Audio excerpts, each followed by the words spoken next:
आज सुनिए हिंदी की प्रसिद्ध लेखिका निर्देश निधि जी की लिखी हुई कहानी पिताजी सूर्या जी के लिए नहीं रोए थे। निर्देश निधि उत्तर प्रदेश के बुलंदशहर में रहकर साहित्य कर्म में लीन हैं। उनकी मुख्य विधाएं कहानी, कविता, समसामयिक लेख, संस्मरण आदि हैं। उनके 2 कहानी संग्रह प्रकाशित हो चुके हैं। प्रस्तुत है कहानी मेरी जुबानी। मैं हूँ सीमा सिंह। कड़कड़ाती सर्दी भरी रात का लगभग 10 बजा होगा। पिताजी अभी इलाहाबाद से लौटे नहीं थे। माँ हमेशा की तरह उनके इंतज़ार में जाग रही थीं। अलाव सामने रखकर रजाई में बैठी बैठी वीर भैया का स्वेटर बुन रही थीं। अचानक याद आया कि तुलसी को ओढ़नी ओढ़ाना तो भूल ही गई। तुलसी की ओढ़नी वह स्वयं ही धोती, सुखाती और ओढ़ाती, हटाती, किसी को उसे छूने की इजाज़त नहीं थी। पाला एक ही रात में उनकी नरम नरम पत्तियों को झुलसा डालेगा, ये सोचकर ओढ़ने लेकर माँ चौरे की तरफ चली ही थी कि शेरा कोई आहट पाकर तेज तेज भौंकता हुआ सदर दरवाजे की तरफ दौड़ा, जो आंगन के पार जाकर खुलता था। माँ ने जल्दी से तुलसी को ओढ़नी ओढ़ाई और शेरा के पीछे सदर दरवाजे की तरफ मुड़ी कि बाहर से वीर भैया को संबोधित करते पिताजी की रौबीली आवाज़ सुनाई दी, वीरेंद्र प्रताप जी, दरवाज़ा खोलिए। माँ बताती थी कि वीर भैया को पिताजी जब भी आवाज़ लगाते इतने ही सम्मान के साथ लगाते, बल्कि वीर भैया ही नहीं, वो जिस भी बच्चे को पुकारते इतने ही सम्मान के साथ पुकारते। कहते कि कल इन बच्चों में से न जाने कौन देश का महान नागरिक बन जाए। खैर, गहरी नींद में सोए 1.5 बरस के वीर प्रताप सिंह के कानों पर तो जू भी नहीं रहेंगी, पर हाँ, शेरा के साथ माँ अवश्य दरवाजे पर पहुँच गई थी। ड्योढ़ी पर लगे 0 वाट के बल्ब की मरियल पीली रोशनी में भी पिताजी की आंखों में खुशी की जगमगाहट स्पष्ट दिख रही थी।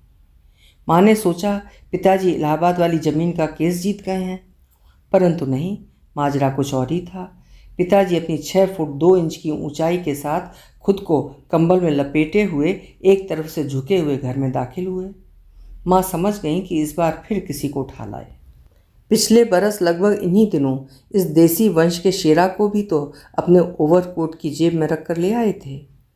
माँ के ये पूछने पर कि ये देसी पिल्ला कहाँ से उठा लाए, अपनी तुरंत बुद्धि का प्रयोग कर तुरंत उसका नामकरण कर वो बड़े गर्वीले अंदाज में बोले थे कि ये कोई देसी पिल्ला नहीं, शेरा है, शेरा।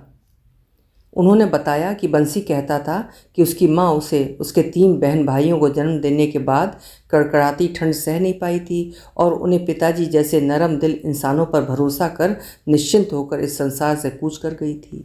इसी तरह उसके सारे सहोदर भी उस सर्दी से सामंजस्य नहीं बैठा पाने के कारण माँ के साथ निकल पड़े थे, पर शेरा तो रहा शेरा।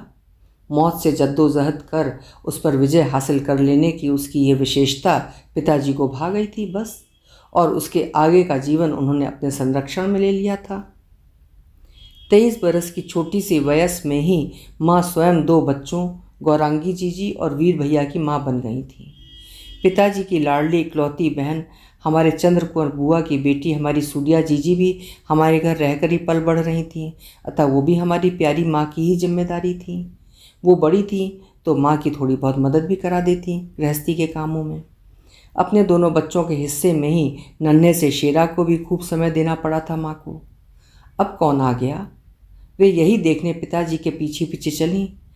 अब की बार पिताजी के कंबल में छिपी हुई थी घोड़ी की 30-32 किलो की हृष्ट पुष्ट नवजात सी ही झक सफ़ेद बच्ची। शेरा की तरह वो कोई सड़क पर पड़ी लावारिस बच्ची नहीं थी, किसी साधारण सी घोड़ी की। उसे तो खरीद कर लाए थे वो सोनों के मेले से। इलाहाबाद से लौटते समय किसी काम से उन्हें बदायूं जाना था, अतः कोई अच्छी नस्ल का घोड़ा देखने सोनों भी जा पहुँचे थे। वहाँ अपनी माँ के साथ खड़ी घोड़ी की इस नन्ही सी बच्ची से दृष्टि हटी ही नहीं थी उनकी। उसकी चंचलता और मासूमियत भरी सुंदरता बस भा गई थी उन्हें। बाद में बताते थे कि उसकी असली कीमत से भी कहीं ज़्यादा कीमत अदा की थी उन्होंने उसकी, तब कहीं उसकी माँ के मालिक ने लाने दिया था उस दुधमुही बच्ची को। माँ ने राहत की सांस ली। चलो, इसे संभालना तो साइस चाचा की जिम्मेदारी होगी, परंतु पिताजी के विचार से इतनी नन्ही सी वो बच्ची साइस चाचा के ऊपर कैसे छोड़ी जा सकती थी। अतः गौरा जीजी, वीर भैया, सूर्या जीजी और शेरा के साथ उसके खाने पीने की जिम्मेदारी भी हमारी ममतामयी माँ पर ही आन पड़ी।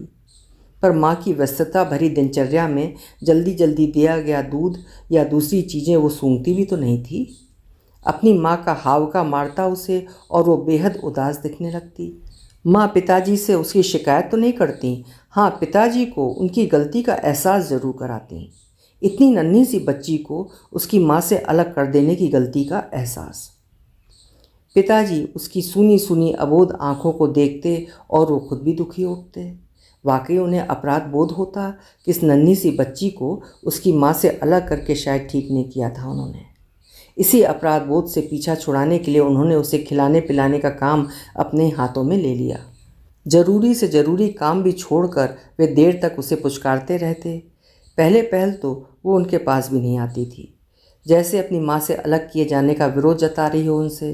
पर पिताजी उसे खुश करने का कोई तरीका बाकी बचा न रहने देते।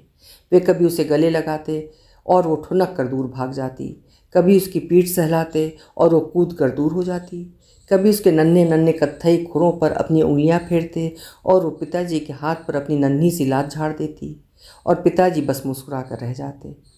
कभी पिताजी उसकी पलकों को हौले से बंद करने खोलने का खेल खेलते और वो रूठ कर कभी इधर मुंह फेरती कभी उधर। पिताजी उसके इन बाल सुलभ नखरों पर मुस्कुरा उठते और माँ से कहते, प्राणी देखो, बिल्कुल अपनी गौरा की तरह नखरीली है ये बच्ची तो। माँ को बेतहाशा प्रेम करने वाले पिताजी उन्हें प्राणी ही पुकारते थे। इस प्राणी का अर्थ वो ये बताते कि जिसमें किसी के प्राण बसते हैं वो उसका प्राणी होता है। पिताजी द्वारा प्राणी पुकारे जाने वाली माँ उस बच्ची की तुलना गौरा जीजी से करने पर हंसती और कहती, अब तो हद ही कर दिया आपने, इस जानवर को अपनी बच्ची से ही तौलने लगे, ऐसा भी क्या पशु प्रेम। जब किसी भी तरह वो नन्ही खुश ना होती तो पिताजी गर्दन के नीचे उसे देर तक प्यार से सहलाते। इस पर वो वाकई खुश होने लगी। धीरे धीरे अपनी मुलायम गर्दन उनके मजबूत कंधों पर रखने लगी और उनके कान के पास अपने नथुने ले जाकर उन्हें सूंघने लगी। यूँ भी इस तरह जी जान से किया गया प्रेम किसी से हारा ही कब, जो पिताजी उस नन्ही सी बच्ची से हार जाते। भरत मिलाप के समय दो भाइयों के प्रेम ने चित्रकूट के पत्थर पिघला दिए थे, तो इस नन्ही का कोमल हृदय कैसे न पिघल जाता पिताजी के दुलार भरे अथक प्रयासों से। उसके हृदय की पिघलन से पिताजी को जैसे उनके परिश्रम के बदले ढेर सा पारिश्रमिक मिलने लगा। उस वक्त उनके चेहरे से फूटी पड़ रही नेह भरी सफलता की खुशी का अंदाज़ा लगाना किसी के लिए भी मुश्किल नहीं होता, जब वो अपनी गर्दन पिताजी के बलिष्ठ कंधे पर हौले से रख देती। अपने इस दुलार के दौरान वे सूर्या जीजी, गौरा जीजी और वीर भैया को भी उसके पास बैठा लेते, जैसे अपने दोनों बच्चों और प्यारी भांजी सूर्या को भी उस नन्ही सी बच्ची से प्रेम करना सिखा रहे होते। माँ अक्सर उल्हाना देती कि जिसके खुद के बच्चे हों उसे मैंने इस तरह टूट कर जानवरों से प्रेम करते कभी नहीं देखा जैसे आप करते हैं। इस पर पिताजी कहते, देखो प्राणी, रिश्ते दो तरह से ही बनते हैं, या तो कोई अपना खून हो या अपने खून की तरह किसी से प्यार हो जाए।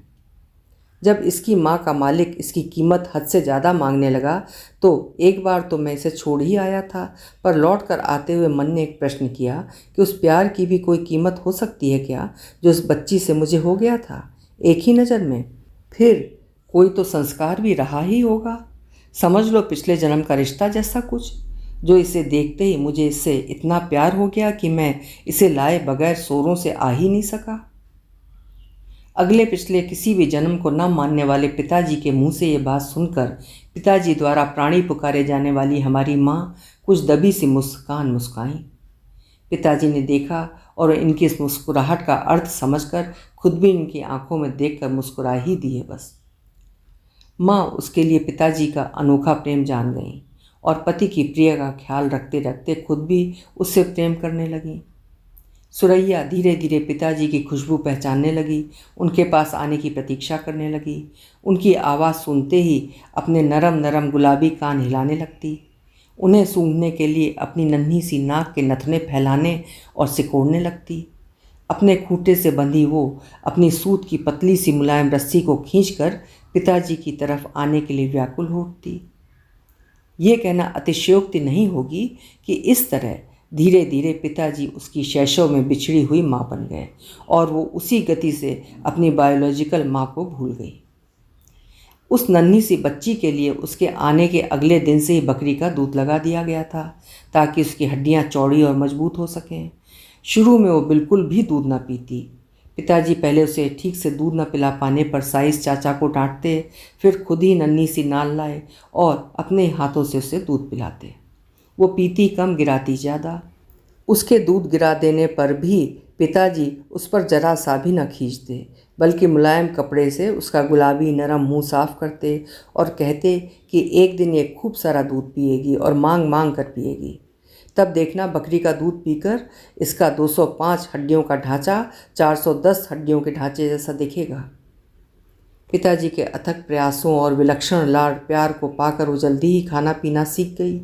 बकरी का दूध, बेसन के लड्डू और चने का दाना उसकी खास पसंद बन गए थे। वो दिन दूनी रात चौगनी सी बढ़ने लगी।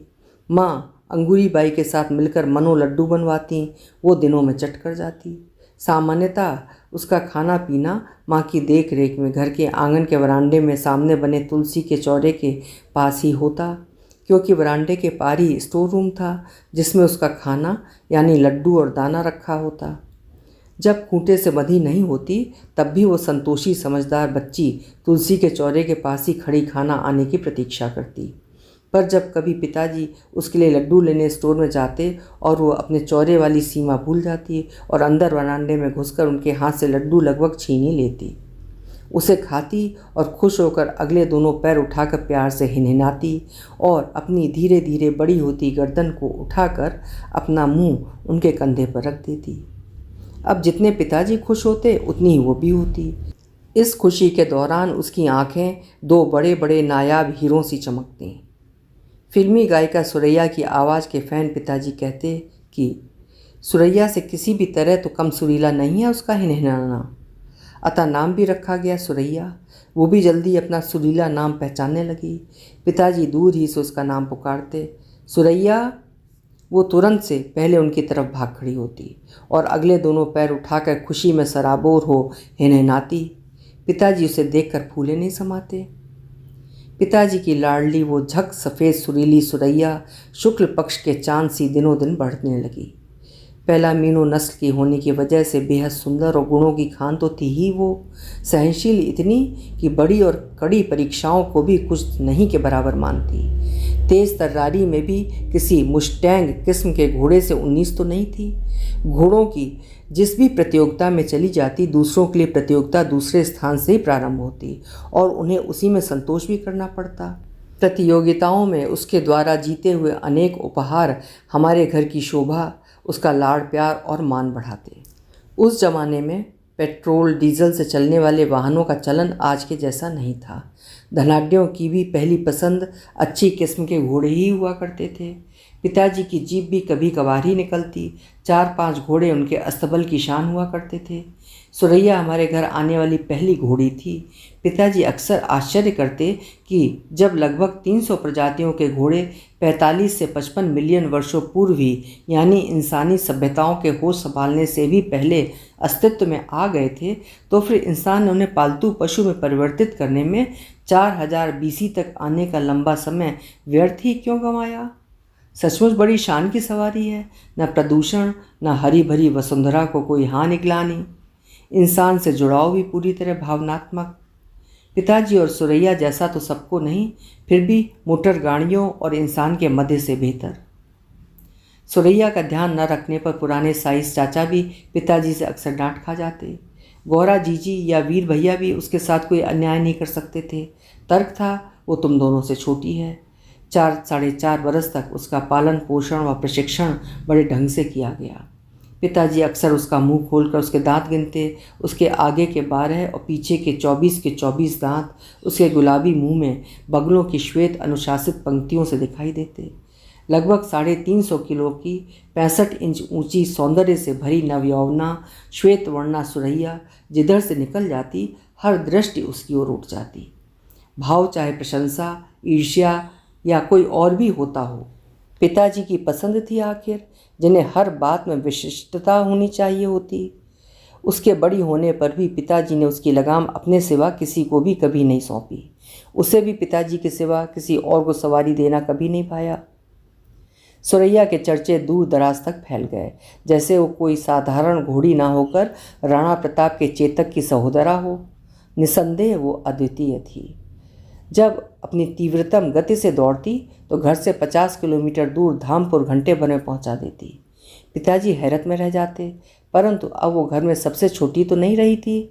उससे छोटे चौधरी धीरेन्द्र प्रताप सिंह यानी मेरे धीर भैया का जन्म हो चुका था, परंतु पिताजी का लाड़ प्यार उसके प्रति रत्ती भर भी तो कम नहीं हुआ। उनके लाड़ प्यार में बिगड़ी वो बेचारे साइस चाचा को तो कभी भी 2 लात जड़ देती।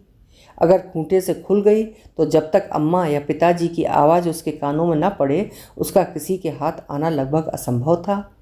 भागते रहने के लिए चाहे उससे अस्तबल का लोहे वाला गेट ही क्यों न फाड़ना पड़े। पिताजी की अनुपस्थिति में साइस चाचा माँ को ही पुकारते उसे पकड़ने के लिए। माँ उसे पुकारती तो उनकी अवज्ञा वो कभी ना कर पाती और झट से बेसन के लड्डू के लालच में उछलती हुई माँ के पीछे पीछे घर के भीतर अपनी स्वनिर्मित सीमा तुलसी के चौरे तक चली आती। माँ उसके लिए लड्डू लेने स्टोर रूम में जाती और वो हिनहिनाती हुई वहीं तुलसी के चौरे के पास किसी समझदार, अनुशासित पर चंचल बच्चे की तरह उदकती फुदकती उनकी प्रतीक्षा करती। नटखट धीर भैया 4 या 5 बरस के रहे होंगे कि बैठी हुई सुरैया की पीठ पर जा चढ़े और उससे खड़ी हो जाने के लिए तिक तिक करने लगे। छोटे माले के आदेश पर वो आज्ञाकारिणी तुरंत उठ खड़ी हुई। उसके खड़े होते ही अनाड़ी सवार धीर भैया उसके नीचे आ गिरे। उसका बायां पैर उनके ठीक पेट के ऊपर हवा में ही था कि संयोगवश माँ सामने आ गई और जोर से चिल्लाई, सुरैया पाँव नीचे मत रख, पाँव मत रख सुरैया। ना जाने कैसे समझी वो चतुर पाँव ऊपर ही किए खड़ी रही तब तक जब तक माँ ने भैया को उसके नीचे से खींच नहीं लिया। पिताजी ने उसकी समझदारी पर उसके लिए मन भर बेसन के लड्डू उसी दिन बनवाए। निसंदेह उसने समझदारी भी गजब की ही दिखाई थी। माँ तो उस दिन के बाद धीर भैया का जीवन उसी के देन मानती रही और समझ गई कि उसके लिए पिताजी का अनन्य प्रेम निरर्थक तो नहीं था। यो भी पिताजी के हर फैसले पर माँ पूर्ण विश्वास करती ही थी, परंतु इस घटना ने पिताजी के सुरैया से उसके अपने बच्चों जैसे लाड़ प्यार पर सार्थक होने की मोहर लगा दी थी और उस दिन से माँ भी उसे सूर्या जीजी, गौरा जीजी, वीर और धीर भैया के साथ ही गिनती। बहरहाल कहने की ज़रूरत नहीं कि वो हमारे घर की हम में से ही एक सदस्य बन गई थी। पिताजी की प्यारी इकलौती बहन हमारी चंद्रकुंवर बुआ की बेटी सूर्यबाला जीजी हमारे घर रहकर पली बढ़ी थी। जैसा कि मैंने पहले बताया ही, वो गौरा जीजी से भी इतनी बड़ी थी कि अब उनके ब्याह का समय हो गया था। पिताजी ने सूर्या जीजी का रिश्ता अपनी ही पसंद के एक जमींदार और ख़ानदानी घराने में तय किया था। सब खुश थे। पिताजी बड़ी खुशी खुशी जीजी के ब्याह के उपहार जुटा रहे थे। एक से बढ़कर एक फर्नीचर, बर्तन, बिस्तर, कीमती कपड़े, नायाब गहने वगैरह वगैरह, और लड़के के लिए मोटरसाइकिल, क्योंकि नई उम्र के लड़के ने बातों बातों में अपनी पसंद की सवारी बता दी थी। सगाई के दिन लड़के के ताऊ जी ने घोड़ी की फरमाइश कर दी। पिताजी सहर्ष घोड़ी देने को राजी हो गए, परंतु नहीं, इस फरमाइश को पूरी करने में सहर्ष जैसी कोई बात नहीं थी, क्योंकि घोड़ी पुष्कर या सोनों के मेले से थोड़ी आनी थी। घोड़ी तो वही चाहिए थी जिसका नाम था सुरैया, क्योंकि सुरैया के अनोखे किस्से लड़के के ताऊ जी ने खूब सुन रखे थे। विशेषकर वो घटना जब सुरैया पिताजी को अपनी कमर पर बैठाए अपनी तीव्रतम गति से कच्चे रास्ते पर दौड़ रही थी कि अचानक पिताजी का संतुलन बिगड़ गया और वो गिरकर अचेत हो गए।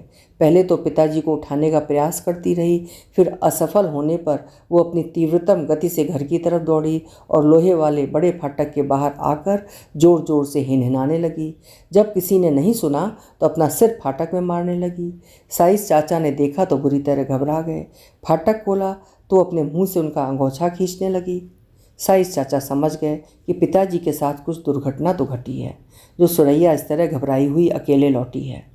माँ को कुछ भी बताए बगैर साइस चाचा बंसी काका को जीप से अपने पीछे पीछे आने के लिए बोलकर सुरैया पर सवार हो गए।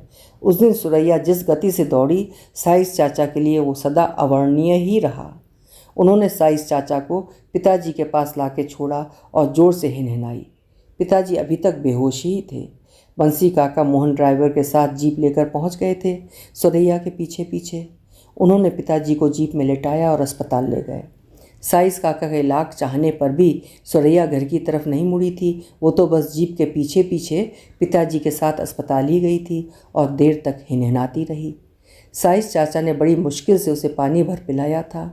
जब पिताजी होश में आकर अस्पताल से लौटे तो बाहर खड़ी सुरैया उन्हें सूंघ सूंघ कर अपना मुंह उनके कंधे के पास ले जा रही थी। पिताजी ने देखा कि उसके माथे से भी खून टपक रहा था। साइस चाचा ने फिर हल्की सी डांट खाई उसका ध्यान न रखने के लिए। पिताजी ने पहले उसकी पट्टी कराई तभी घर लौटे। पिताजी लड़के के ताऊ जी की इस मांग पर स्तब्ध और निशब्द रह गए, जैसे कोई कुठाराघात हो गया था। दूसरी दो दो घोड़ियां उन्हें देने को कहकर मोल भाव सा करने लगे। आशावाद के पक्षधर पिताजी के तमाम मान मनव्वल ना नुकुर अड़ियल रुख अपना कर देख लेने के बाद भी लड़के के ताऊ नहीं माने। प्रिय भांजी सूर्यबाला ससुरालियों की नाराज़गी के साथ ससुराल में पहला कदम रखेगी, सोचकर पिताजी ने अपनी आवाज़ नरम कर ली।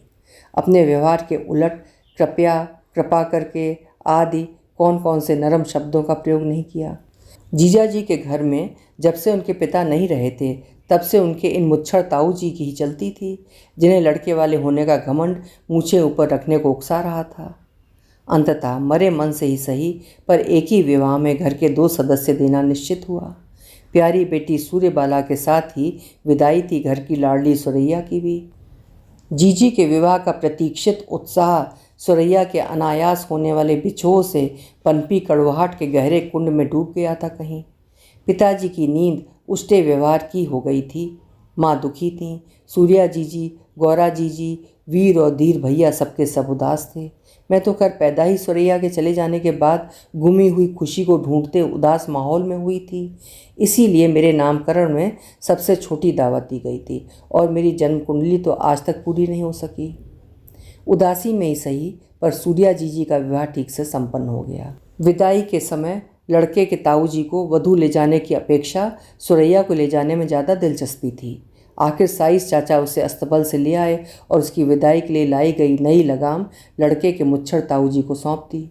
वो पशुपुत्री लड़की और लड़के वालों का भेद समझ पाने में सर्वथा असमर्थ थी। उस चंचला ने पल भर में स्वयं को उनसे छुड़ा लिया। साइस चाचा ने फिर से लगाम उन्हें थमा दी। माँ जीजी की विदाई पर उन्हें कुछ पैसे देने के लिए घर में आईं।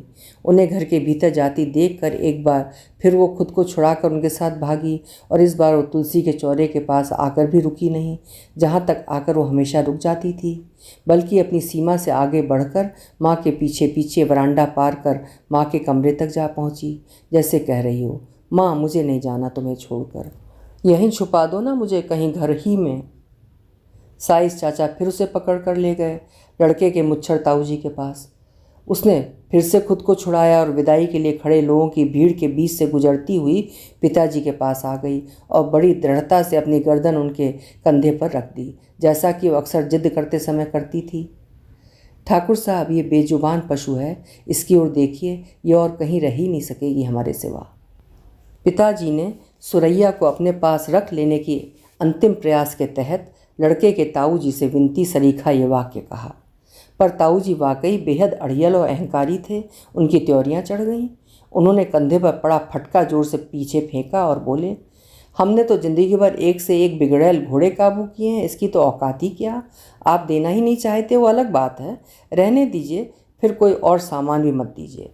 आपकी बेटी के लिए भी हम ही जुटा देंगे ज़रूरत भर सामान।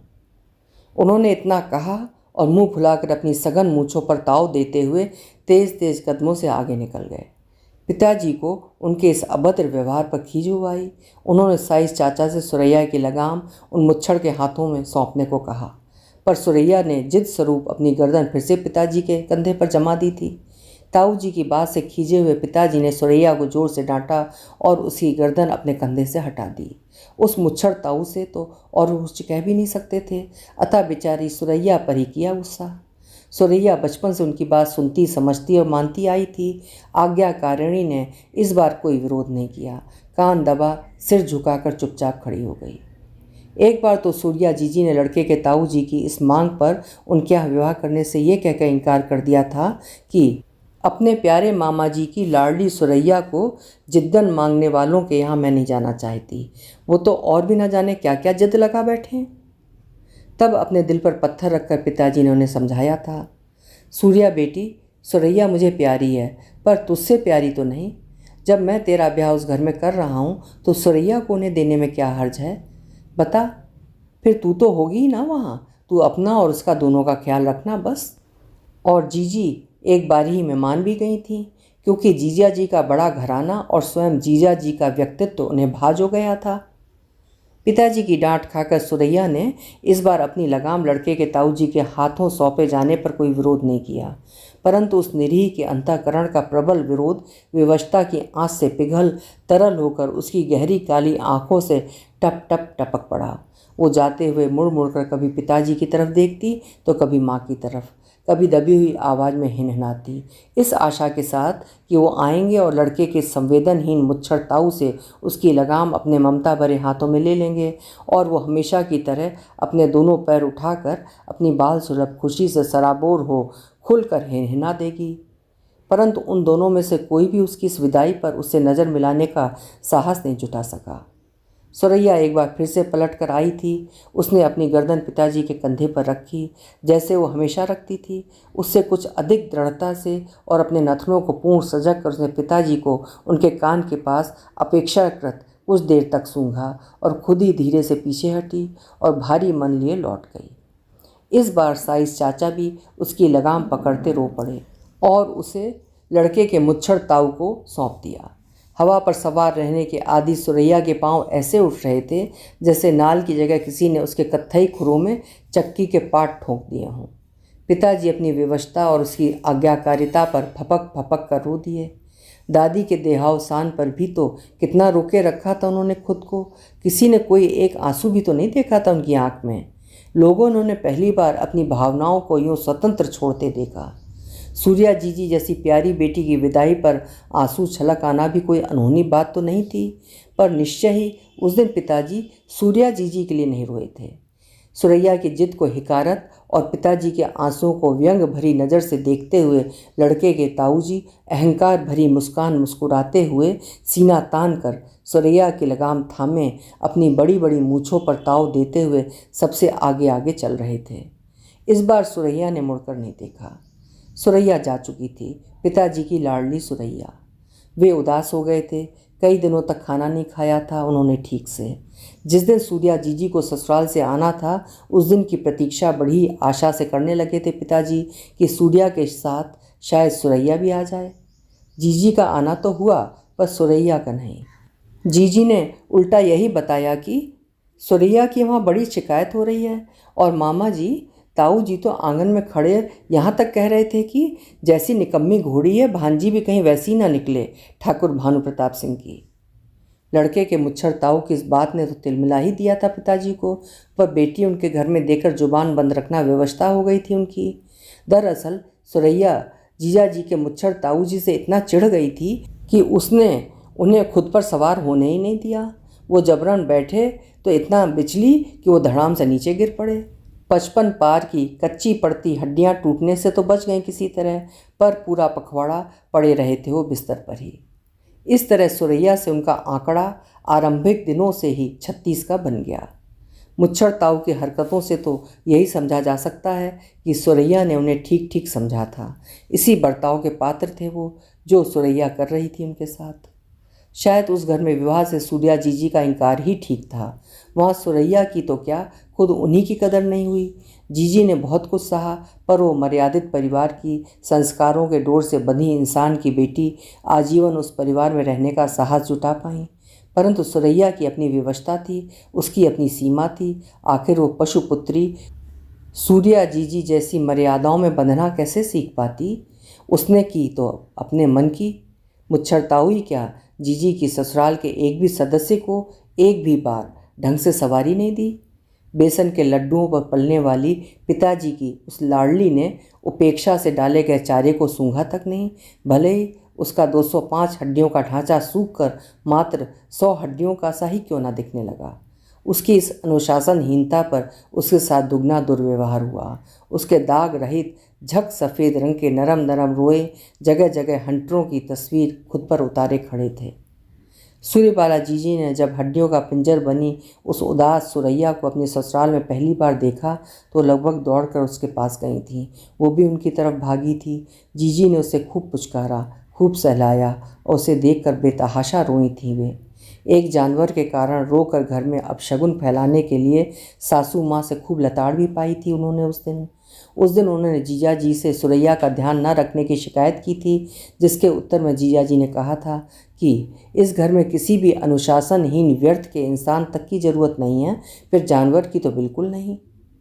उस दिन सूर्या जीजी ने पिताजी को सुरैया को वापस ले जाने का आग्रह भरा पत्र भी लिखा था। पिताजी ने भी अपना अहम त्याग कर जीजा जी के मुच्छर ताऊ जी को सुरैया को वापस भेजने का आग्रह भरा विनम्र पत्र लिखा था। संवेदनाओं, आग्रह, विनती और विनम्रता से भरे पत्र के उत्तर में एक पत्र ही आया, बेहद रूखा और असभ्यता से भरा, जिसका सबसे भद्दा वाक्य था कि दहेज में दी हुई चीज़ें वापस मांग लेने वालों का क्या भरोसा, कल अपनी बेटी ही वापस मांग लें। उसके बाद उनके और पिताजी के बीच कोई वार्तालाप नहीं हुआ, न मौखिक न लिखित। पिताजी सुरैया की याद में अधपगलाए से हो गए। उन्हें घोड़ों से जैसे विरक्ति हो गई थी, बल्कि विरक्ति तो उन्हें संसार से ही हो गई थी। गौरा जीजी, वीर, धीर भैया किसी से भी बात ना करते। कारोबार वारोबार किसी में ध्यान न लगता उनका तो। उन्हें रातों में नींद आना लगभग बंद हो गई। माँ को प्रेम में प्राणी यानी जिसमें उनके प्राण बसते हों पुकारने वाले पिताजी उन पर झुंझला झुंझला पड़ते। उनके भीतर का प्रेम जैसे सुरैया की याद की वीरानी में गर्त हो गया था। माँ से प्रेम के अंतरंग क्षण भी उनके विदग्ध हृदय में भस्म हो गए थे। ये तो माँ ही बताती थी बाद में। कभी सुरैया के खूंटे तक जाते, देर तक उसे देखते रहते, कभी मनो बेसन के लड्डू बनवाते और जीजी के ससुराल रवाना कर देते। एक बार मुच्छर ताऊ ने कहला भेजा कि हम कोई गरीब गुरबे नहीं हैं, खाते पीते लोग हैं, पर इस निकम्मी घोड़ी पर इतना माल जाया नहीं कर सकते। और ताऊ जी ने साइस चाचा के सामने उन लड्डुओं को खेतों में फेंकवा दिया था। जब साइस चाचा ने आकर ये बताया तो पिताजी एक बारगी बेहद गुस्से से भर गए थे और अपनी राइफल उठाकर चल दिए थे जीजी के ससुराल वारे न्यारे करने। वो तो ऐन वक्त पर बुआ ने बड़ी तीखी बात बोल दी थी, भैया भानु मेरी बेटी की ब्याहता ज़िंदगी बर्बाद करने जा रहा है। सूर्या की जगह अगर गौरा होती तो भी तू इतना ही गुस्सा करता एक घोड़े के लिए। पिताजी रुक गए थे वहीं के वहीं और अपनी गुस्से से लाल हुई आंखों से उनकी ओर देखते हुए बड़े असंतोष, दुख और क्रोध से मिले जुले भाव में उन्होंने चंद्र कुंवर बुआ से प्रश्न किया था, सुरैया मेरे लिए सिर्फ एक घोड़ी ही है क्या? यूँ तो इस प्रश्न का उत्तर बुआ भी जानती ही थीं, पर बेटी का भविष्य उन्हें अनजान बनने पर विवश कर रहा था और कहीं ना कहीं तो भाई को भी अपराधी बनने से बचा ही रहा था। अगर सूर्या की जगह गौरा होती तो मैं ये कभी का कर चुका होता चंद्र जी। पिताजी अपनी आवाज़ में दृढ़ता लाकर बोले थे और वापस अपने कमरे में जाकर लेट गए थे। सुरैया को अपने लिए नाकारा जानकर सूर्या जीजी के ससुरालियों ने उसे अपने किसी रिश्तेदार को दे दिया, पर वो वहाँ लंबे समय तक नहीं रह सकी थी। वहाँ से चली गई थी कहाँ ये कोई नहीं जान पाया। सूर्यबाला जीजी तो जीवन भर हमारे घर आती जाती रहीं, पर वो मानिनी अपनी मर्जी के खिलाफ एक बार घर से विदा होकर फिर कभी वापस नहीं लौटी। कितना रोष रहा होगा उसके मन में खुद को घर से अलग किए जाने का, या शायद ये जानती थी कि उसके इस तरह लौट आने पर पिताजी को जिया जी के उस मच्छर ताऊ के आगे शर्मिंदा होना पड़ सकता है। जो भी हो, पिताजी उसके वहाँ से भागने पर बहुत खुश हुए थे।